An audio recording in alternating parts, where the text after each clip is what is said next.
ఉమ్మడి నెల్లూరు జిల్లాలో దారుణం చోటు చేసుకుంది. శ్మశాన వాటికలో ఒక యువకుడిని దారుణంగా హత్య చేశారు.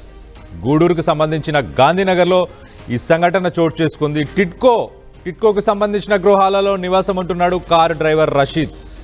ఆ రషీద్ను నిన్న రాత్రి టిఫిన్ కోసం బయటకెళ్లిన ఆ రషీద్ని కత్తులతో పొడిచి అతి దారుణంగా కొంతమంది దుండగులు చంపినట్టు తెలుస్తుంది. మొత్తం మీదైతే క్లూస్ టీంతో ప్రస్తుతం పోలీసులు ఆధారాలు సేకరించి ఆ దుండగులను పట్టుకునే ప్రయత్నం చేస్తున్నట్టయితే మొత్తానికి తెలుస్తుంది. మొత్తానికైతే ఉమ్మడి నెల్లూరు జిల్లాలో దారుణం చోటు చేసుకుంది. ఒక శ్మశాన వాటికలో యువకుడిని హత్య చేశారు. టిఫిన్ కోసం బయటికి వెళ్ళిన వాడిని మరి శ్మశాన వాటిక దగ్గరికి వాళ్ళు తీసుకెళ్లారా, పట్టుకెళ్లారా, లేకపోతే ఆ ఏరియాలో మాటు వేసి అతను చంపారా ఏంటి అనేది మరిన్ని వివరాలు మా ప్రతినిధి గయాజ్ ఉన్నారు. గయాజ్తో మాట్లాడి తెలుసుకునే ప్రయత్నం చేద్దాం. గయాజ్, చెప్పండి, ఆయన ఆ శ్మశాన వాటిక దాటుతున్న సమయంలో అక్కడ ఒక మాటు వేసి ఆయనను పట్టుకొని ఆయనను చంపే ప్రయత్నం చేశారా, లేకపోతే అక్కడికి తీసుకెళ్లారా ఏంటి?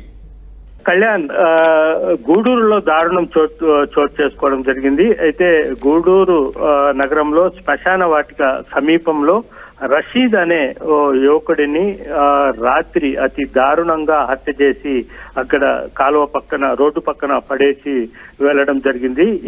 ఉదయాన్నే చూసుకుంటే ఆ రషీద్ ఒక రక్తపు మడుగులో పడి ఉండడంతో స్థానికులు గుర్తించి వెంటనే పోలీసులకు సమాచారం ఇవ్వడం జరిగింది.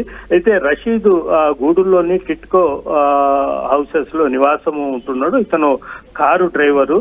అయితే రాత్రి 9 గంటల సమయంలో అతను టిఫిన్ తీసుకొని వస్తానని ఇంటి నుంచి బయటికి వెళ్ళడం జరిగింది. తర్వాత బయట నుంచి రాకపోవడంతో వాళ్ళ తల్లిదండ్రులు కూడా ఎక్కడ పోయాడు, లేదంటే ఎక్కడైనా, మామూలుగా ఇతను ఏంటంటే కార్ డ్రైవర్ కాబట్టి ఏదైనా బాడిగలు వస్తే వెళ్ళిపోతుంటాడు. అయితే అదే విధంగా వాళ్ళు అనుకోవడం జరిగింది. అయితే ఉదయం చూస్తే వాళ్ళ రషీద్ శవమై తేలడంతో వాళ్ళ తల్లిదండ్రులు అక్కడ పోయి చూశారు.